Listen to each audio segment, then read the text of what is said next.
Introduction: Carl Jung and Jungian analysis. Few people have had as much influence on modern psychology as Carl Jung. He has coined terms such as extroversion and introversion, archetypes, anima and animus, shadow, and collective unconscious, among others. He was a practicing psychiatrist and is regarded as the founder of analytical psychology or Jungian analysis. In his early years, he came into contact with Sigmund Freud, the founder of psychoanalysis. They had a close relation and collaborated on a joint vision of human psychology. However, they parted ways as Jung's personal research on analytical psychology and especially upon the discovery of a collective unconscious made it impossible for him to follow Freud's psychoanalysis. This resulted in a painful schism after years of collaboration. Jung's analytical psychology essentially gave birth to the empirical science of the psyche, which culminated in his magnum opus, The Collected Works, written over a period of 60 years during his lifetime. Jung distinguishes our psyche into three different realms: consciousness, the personal unconscious, and the collective unconscious. Consciousness is composed of our field of awareness, all the experiences that we are aware of. This is where we form our ego. However, according to Jung, it is dwarfed in relation to the unconscious. The personal unconscious is particular to each individual and is made of parts that are unique to our own lives, thoughts we are not aware of, have forgotten or have been repressed due to their disturbing nature. On the other hand, the collective unconscious is the deepest part of our unconscious, which is genetically inherited and not shaped by personal experience. This is where the archetypes are found. Archetypes represent universal patterns and images that are part of the collective unconscious. Jung believed that we inherit these archetypes just as we inherit instinctive patterns of behavior. Jung was also an expert on the study of religious and mythological symbology. The work in both of these fields led to the discovery of the archetypes. The study of these myths of cultures revealed similar patterns. He even found the same symbols in the dreams of patients suffering from schizophrenia, which reinforced the idea of archetypes and the collective unconscious. Apart from his travels in the United States and England, Jung had traveled to East Africa to learn about natives who had never been in contact with European culture. He had also traveled to India, where he felt himself under the direct influence of a foreign culture for the first time. Hinduism played an important element in his understanding of the role of symbolism and the unconscious. Although Jung suggested a series of archetypes such as the father, the mother, the wise old man, the hero, the trickster, among others, we will be focusing on what are regarded as the four major Jungian archetypes: the self, the persona, the shadow, and the anima animus. Archetype number 1: the self. The first archetype is the self. To understand the self, we need to know how it differs from the ego, which is part of the realm of consciousness. Jung considers the self to be superior in rank to the ego. The ego is acquired during an individual's lifetime and therefore it is a conscious factor. In theory, you could describe the ego completely, but this would only amount to the conscious personality and not the total picture, which would have to include the unconscious parts. The ego is composed of the somatic and the psychic factors. The somatic is the physical self, our body, while the psychic relates to our inner self, our mind. Both the somatic and the psychic have conscious and unconscious factors. The ego's main characteristic is our individuality, that is part of our consciousness. However, it is one part of the personality, not the whole of it. The remaining part is composed of the unconscious. The sum of the conscious and unconscious is what Jung calls the self, which makes up the total personality of an individual. To achieve the self, Jung's central concept revolved around what he called individuation or self-realisation, a lifelong process of distinguishing the self out of each individual's conscious and unconscious elements. This he believed to be the main goal of human psychological development. Now we delve into what Jung considered the most important part of ourselves, the unconscious. Here's where we encounter the persona, shadow, anima animus, which have the most disturbing influence on the ego. The persona. Archetype number 2: persona. The persona is known as the conformity archetype.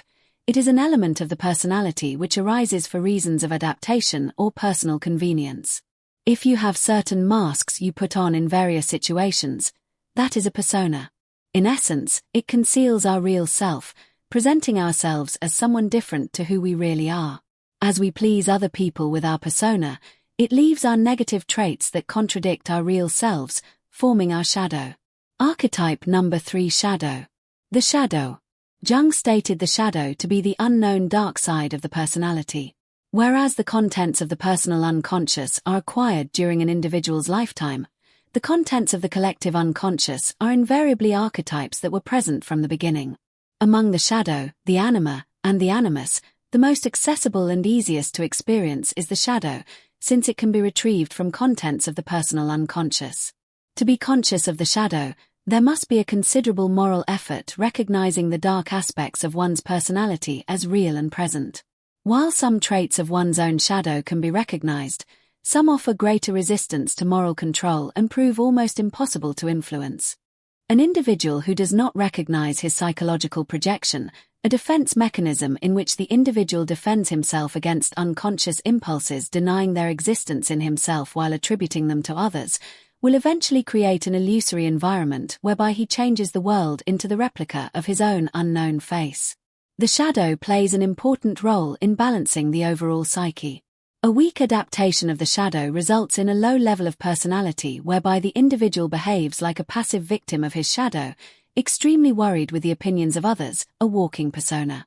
People who do not look at their shadows directly project them onto others. The qualities that we often cannot stand in others, we have in ourselves and wish not to see. But, to truly grow as a person, one must integrate their shadow and balance it with their persona.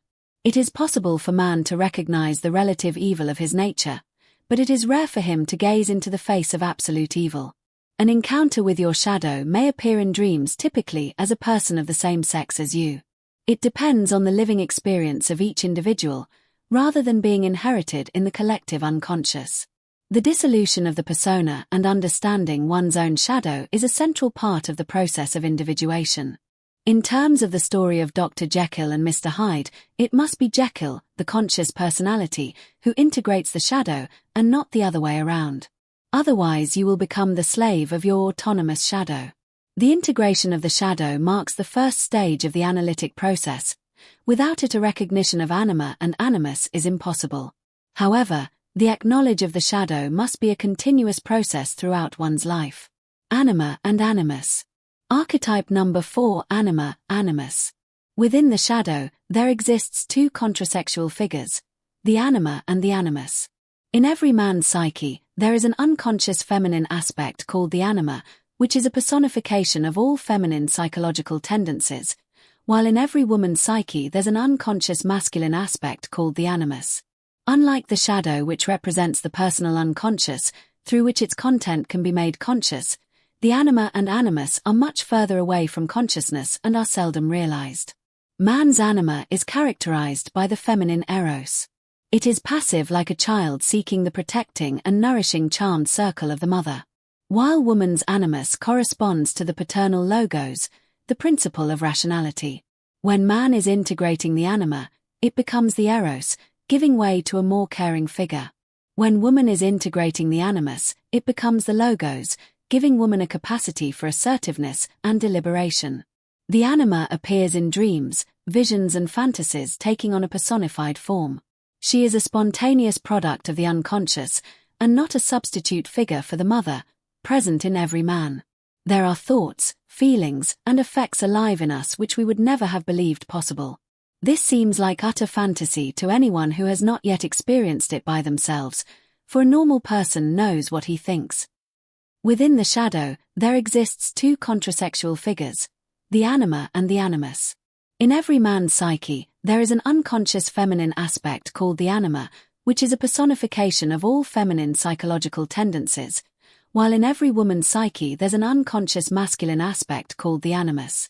Unlike the shadow, which represents the personal unconscious, through which its content can be made conscious, the anima and animus are much further away from consciousness and are seldom realized.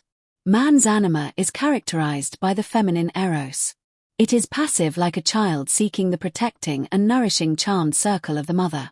While woman's animus corresponds to the paternal logos, the principle of rationality. When man is integrating the anima, it becomes the eros, giving way to a more caring figure. When woman is integrating the animus, it becomes the logos, giving woman a capacity for assertiveness and deliberation. The anima appears in dreams, visions and fantasies, taking on a personified form. She is a spontaneous product of the unconscious, and not a substitute figure for the mother, present in every man. There are thoughts, feelings, and effects alive in us which we would never have believed possible. This seems like utter fantasy to anyone who has not yet experienced it by themselves, for a normal person knows what he thinks.